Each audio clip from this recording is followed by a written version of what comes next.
एक पुरानी कहावत है, कुत्ते की पूंछ और नेताओं की फितरत हमेशा टेढ़ी रहती है, भले कितनी कोशिश कर लो। यही कारण है कि नेता एक दूसरे पर शक हमेशा करते हैं, एक दूसरे की सत्ता छीनने की कोशिश करते हैं, भले वो एक दल के हों, एक गठबंधन के हों, एक राज्य के हों, कहीं के भी हों। अब आप कहेंगे कहावत मैंने क्यों सुनाई? देखो, एक तो भाई कारण ये है कि मेरा मन था सुनाने का। दूसरा कारण ये है कि इसकी एक भूमिका है। आपको ध्यान होगा, खैर ज़्यादा सब्सक्राइबर नहीं है तो आपको, जिस भाई को ध्यान होगा उसका बहुत बहुत धन्यवाद। लेकिन हाँ, ये है कि भाई मैंने पिछले दिनों अपनी एक वीडियो बनाई थी, उसमें मैंने कहा था कि धनखड़ साहब के जरिए मोदी की सरकार को गिराने की कोशिश की गई थी। अगर सरकार ना गिरे तो मोदी को बदलने की कोशिश की थी। एक उद्योगपति थे, वो कांग्रेस ने मैनेज करके, विपक्ष ने मैनेज करके धनखड़ साहब के पास भेजे, और धनखड़ साहब ने बेवकूफ़ी में उसको चंद्रबाबू नायडू साहब के भेज दिया। नायडू साहब ने जो है मोदी जी को बता दिया। मोदी जी इंतजाम कर ही रहे थे, केजरीवाल को बुला लिया धनखड़ साहब ने। और भाई केजरीवाल ने निकलते, केजरीवाल तो तिहाड़ घूम के आ चुका है, और तिहाड़ आने के बाद आदमी दो ही रास्ते अपनाता है, या तो बड़ा बदमाश बनता है या सुधर जाता है। केजरीवाल लगता है सुधर गए हैं, तो उन्होंने तुरंत मुखबिरी कर दी मोटा भाई को। उसके बाद आनंद फानन में इनसे इस्तीफा दिलवाया गया, नहीं देते तो इनका जय श्री राम वैसे भी बीजेपी कर देती। एनडीए के पास बहुमत था, इसलिए संसद सदस्य से एक दिन पहले इनसे इस्तीफा करवा दिया गया। और धनखड़ साहब की स्थिति वो हो गई कि भाई अच्छा भंडारा देख करके अपने महंगे जूते निकाल करके भंडारा खाने अंदर गए, वहाँ पूड़ी रसगुल्ले खत्म हो गए, बाहर आके देखा तो वहाँ जूते चोरी हो गए। तो कहा धनखड़ साहब मोदी बदलने चले थे, वहाँ उनका अपना खुद का घर बदल गया। वो एक चौटाला साहब के जो है ना फार्म हाउस में रह रहे हैं। खैर चलिए, वो बात ख़त्म हुई। अब नई कहानी मैं आपको बताता हूँ, और जो कहानी है, मेरी कहानी हमेशा यह मान के चलिएगा तथ्यों पर बेस्ड होती है। इसमें कभी भी मैं जो कहेगा मैं इसको तब कहेगा तब साबित कर दूंगा। एक कहानी दिल्ली में चल रही है अभी कि धनखड़ साहब वाली कोशिश फेल होने के बाद भी, जो मैंने अभी कहानी सुनाई है कि कुत्ते की पूंछ और नेताओं की फितरत कभी नहीं बदलती, मोदी सरकार के खिलाफ एक और साजिश हो रही है। और भाई मोदी सरकार के खिलाफ साजिश की बात सुन के ये मत सोच ले कि मैं मोदी का बहुत बड़ा फ़ैन हूँ। मैं देखो, देश के प्रधानमंत्री हैं, मोदी मेरे ताऊ तो है नहीं, लेकिन हाँ देश के प्रधानमंत्री हैं और राजनीतिक कहानियाँ हैं, तो मैं आपको सुना रहा हूँ। तो फिलहाल एक कोशिश एक और की जा रही है। अब कोशिश है उपराष्ट्रपति चुनाव की। देखिए, 9 सितंबर को उपराष्ट्रपति का चुनाव है। किनके चक्कर में? वही जो महंगे जूते बाहर उतार करके लंगर में पूरी रसगुल्ले लेने गए थे, वहाँ वो ख़त्म हो गई थी, बाहर आके वो उनके जूते चोरी हुए मिले, मतलब धनखड़ साहब। आनंद फान जो गेम खेला उनके चक्कर में आनंद फान का इस्तीफा हुआ और वो पद खाली हुआ। वो पद को भरने के लिए 9 सितंबर को चुनाव है। एनडीए के उम्मीदवार कौन है उससे मायने नहीं रखते। अब विपक्ष के उम्मीदवार कौन है उनका नाम बताता हूँ। बी सुदर्शन रेड्डी साहब हैं, ये सुप्रीम कोर्ट के जज रह चुके हैं। देखो, जज का नाम आते ही ना हमेशा याद किसकी आती है? वही जस्टिस वर्मा साहब, जिनके यहाँ से कैश मिला था। जस्टिस वर्मा साहब के यहाँ कैश मिला था, इनके यहाँ से नहीं मिला, इसलिए ये ईमानदार है। इसलिए सुदर्शन रेड्डी साहब, आपको तो जय श्री राम है, आप ईमानदार हैं, आपके यहाँ से नहीं मिला है। वो जस्टिस वर्मा साहब की खमा खामे जो स्टोरी याद आ जाती है, जिनके यहाँ से घर में कैश मिला था, और वो बाद में जो हुआ पूरा घटनाक्रम घुमा, वो इलाहाबाद भेजे गए, यहाँ वहाँ हुआ, चलो उसको छोड़ देते हैं, उसको जय श्री राम कर देते हैं, राम नाम सत्य कर देते हैं। लेकिन हाँ, आप ईमानदार हैं क्योंकि आपके यहाँ से कुछ नहीं मिला। लेकिन हाँ, जो विपक्ष के जो उपराष्ट्रपति पद के उम्मीदवार हैं रेड्डी साहब, इन्होंने 2011 में एक फैसला दिया था। जो सलवा जुडूम था, मतलब सलवा जुडूम जो नक्सलाइट प्रभावित एरिया है भारत के, उनके अंदर जो आदिवासी हैं उनको हथियार बंद करने की मुहिम चलाई गई थी ताकि वो अपनी रक्षा नक्सलाइटों से कर सकें। इस पर एक मूवी बनी थी बस्तर में एक डायलॉग है, जब वो अदालत में फैसला होता है या केस लगता है कि इसको रोकना है नहीं रोकना, उसके मूवी के तहत एक सीन आता है जिसके अंदर जो नक्सलाइट के जो एजेंट होते हैं, जो वाइट कॉलर, जो मतलब बड़े बड़े पदों पर बैठे हुए लोग हैं, उनको मैनेज करते हैं। वो कहते हैं 100 करोड़ से काम नहीं चलेगा, कई 100 करोड़ देने पड़ेंगे। वो दिए जाते हैं। तो फिर उसके बाद एक फैसला आता है जिसमें सलवा जुडूम को बैन कर दिया जाता है। और गृह मंत्री, जो फिलहाल गृह मंत्री हैं हमारे मोटा भाई, उनका ये मानना है अगर उस टाइम ये फैसला नहीं होता, देश से नक्सलाइट समस्या काफ़ी पहले ख़त्म हो गई होती। खैर, वो मूवी थी, ये हकीकत है। जज साहब हमारे ईमानदार हैं। जस्टिस वर्मा साहब के यहाँ से कैश पकड़ा गया था, इनके यहाँ से नहीं पकड़ा गया, इसलिए ईमानदार हैं। ये विपक्ष के उम्मीदवार हैं। अब कहोगे भाई उपराष्ट्रपति पद के उम्मीदवार हैं, तो इसमें मोदी के खिलाफ क्या साजिश हो गई? हम गठबंधन में है बीजेपी, बिल्कुल सही कह रहे हैं, मतलब गठबंधन में बीजेपी है, एनडीए का गठबंधन है और बहुमत भी है। उपराष्ट्रपति पद के लिए वरना उम्मीदवार जिताने के लिए एनडीए को चाहिए 392, इनके पास है 425। 392 और 425 का गणित हुआ कि इनके पास लगभग 33 वोट ज़्यादा हैं। अब 33 वोट ज़्यादा का मतलब ये हुआ कि भाई अगर एक आध भी इधर उधर हो जाए तो कोई एनडीए को कोई फ़र्क नहीं पड़ेगा। जो हमारे बी सुदर्शन रेड्डी साहब हैं विपक्ष के उम्मीदवार, जिन्होंने सलवा जुड़ूम को रोका था और जिनके घर से केस नहीं पकड़ा गया है, वो इसलिए वो ईमानदार हैं। ऐसा मत समझ लियो कि इसलिए ईमानदार, मैं कहूँ ईमानदारी है, पकड़ा ही नहीं गया। रेड्डी साहब आप ईमानदार हो, मैं कसम उड़ान जलेगी, ईमानदार हो आप। सलवा जुड़ूम आपने सिर्फ वैसे ही रोका था क्योंकि वो जज का फैसला है, जज तो आप सम्मानीय है, अपने मेरिट पे ही रोका था। जो इधर उधर की बातें करते हैं उनका ध्यान दें, और मैं मूवी को मैं काल्पनिक मानता हूँ, ठीक है जी।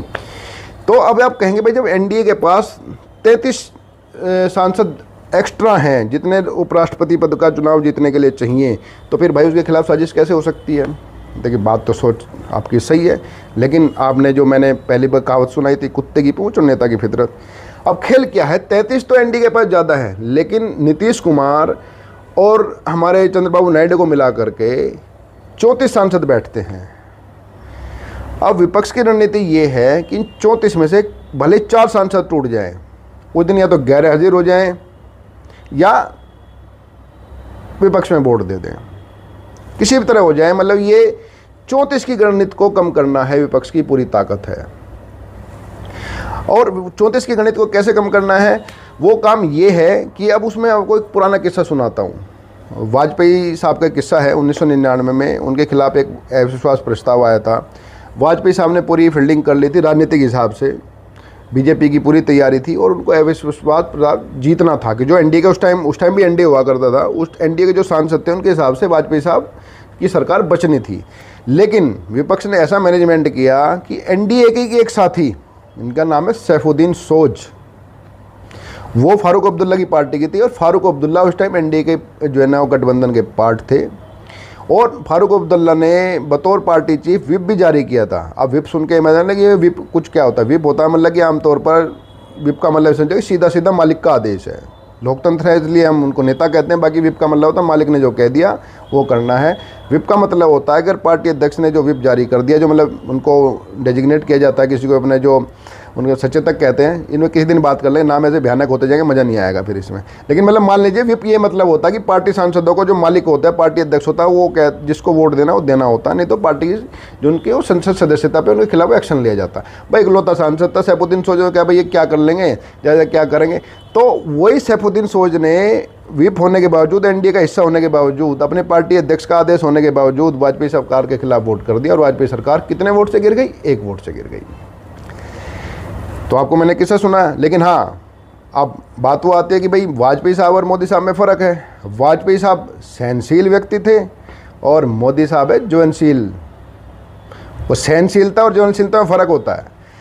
अब ये मोदी साहब को भनक लग गई है कि विपक्ष की पूरी ताकत लग गई है बी सुदर्शन रेड्डी साहब के पीछे, जिन्होंने सलवा जुड़ूम को रोका था और जिनका बस्तर मूवी से कोई लेना देना नहीं है। जो बस्तर मूवी में दिखाया गया भले ही काल्पनिक लगता हो, और जिनके घर से कैश भी नहीं पकड़ा गया है, पक्का नहीं पकड़ा, ईमानदार आदमी है। जस्टिस वर्मा तो छोड़ देते हैं, उनकी बात बार बार नहीं करते। लेकिन आन कैसे कैसे नहीं पकड़ा गया जो हमारे उपराष्ट्रपति पद के उम्मीदवार हैं विपक्ष के। तो अब विपक्ष की पूरी रणनीति है कि जो 34 सांसद हैं जिनके सहारे उपराष्ट्रपति पद का चुनाव जीतने की मंशा है, जिसके सारे 5 साल चलने की मंशा है मोदी सरकार की, 34 सांसद नीतीश बाबू और चंद्रबाबू नायडू के मिला करके हैं, राज्यसभा लोकसभा के मिला करके। विपक्ष की रणनीति ये है कि 34 की संख्या घटा दी जाए, भले 4 सांसद गैर हाजिर हो जाएं इन 34 में से, तो उनका हौसला बुलंद हो जाएगा। और इसके लिए मैं आपको बताऊं कितनी बड़ी रणनीति खेली जा रही है। दिल्ली के इस टाइम जितने 5 स्टार होटल हैं, जिनको कहा था 5 स्टार कल्चर वाले 5 स्टार होटल, उनके सबके स्वीट्स बुक हैं। जो एक रिजॉर्ट राजनीति होती है ना, खासतौर कर राजस्थान, मध्य प्रदेश इत्यादि में जो है सरकार बनने से पहले विधायकों को रिजॉर्ट में बंद कर दिया जाता है। अब यहाँ बंद तो नहीं कर पा रहे कोई राजधानी है, लेकिन हाँ उनके लिए तमाम सुविधाएं खोल दी गई हैं, तमाम खर्चे किए जा रहे हैं। कौन कर रहा नहीं जानते, लेकिन हाँ मोदी साहब ने भी जो कच्ची गोलियाँ नहीं खेली। पहले मैंने बताया मोदी साहब और वाजपेयी साहब में फ़र्क क्या है। वाजपेयी साहब सहनशील थे और मोदी साहब ज्वलनशील है। तो अब फ़र्क देखना क्या बात है कि पूरी की पूरी, और मैं बताऊँ जो सांसदों को टारगेट किया जा रहा है, जैसे फुटबॉल में होता है ना मैन टू मैन मार्किंग, सांसदों की मार्किंग की गई है किन किन को तोड़ा जा सकता है, जेडीयू और चंद्रबाबू नायडू की टीडीपी से। और उनको काउंटर करने के लिए मोटा भाई ने भी जो है पूरी की पूरी फील्डिंग सजा दी है। इस टाइम अगर आप दिल्ली के किसी 5 स्टार होटल में शाम को चले जाएं तो खद्दीधारियों की ऐसी भीड़ मिलती है कि लोग हैरान रह रहे हैं कि हो क्या रहा है। उनमें कोई सिविल ड्रेस में कोई सरकारी है, कोई गैर सरकारी है, कोई किसी का खास है, कोई किसी का खास है। तो पूरा चंद्रकांता वाला सील इस टाइम चल रहा है और विपक्ष की पूरी ताकत लगी हुई है। पूरा मतलब अगर पैसा है इनके पास, हालांकि लगता नहीं होगा लेकिन हो भी सकता हो, और भाई बीजेपी तो सरकार में है ही, इस वक्त कहना ही क्या। तो पूरी ताकत लगी पड़ी है। किसी तरह 34 सांसद जो हैं, नीतीश बाबू और चंद्रबाबू के, इनमें से 4 को जो है 4 को किसी तरह से कम कर दिया जाए। उस दिन वहाँ वोटिंग में जो बहुमत की संख्या है, जो बीजेपी के पास मतलब एक्स्ट्रा एनडी के पास जो मैंने पहले गिनती करवाई थी, उसमें 4 कम हो जाए।